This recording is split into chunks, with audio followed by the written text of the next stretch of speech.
The demand for money.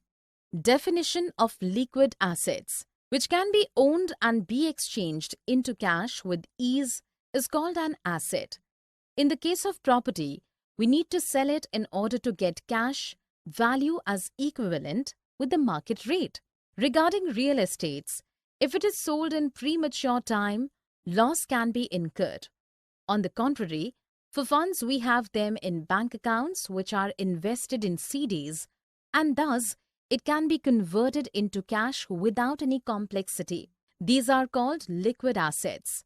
Transaction motive of holding money. We need the money only for the simple reason as it can bring the necessary goods and services for us.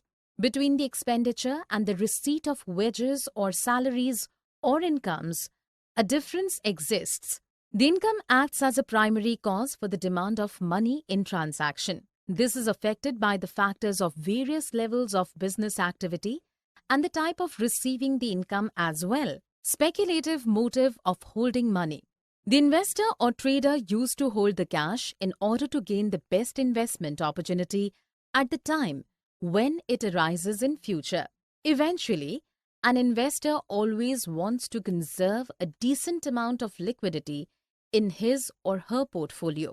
By discussing the speculative mode, we can show those people who tend to hold their wealth in the form of bonds or cash balances. The anticipation of the changes of the interest rates of capital value of assets like bonds basically drive the people to hold their bonds or cash balances for future action.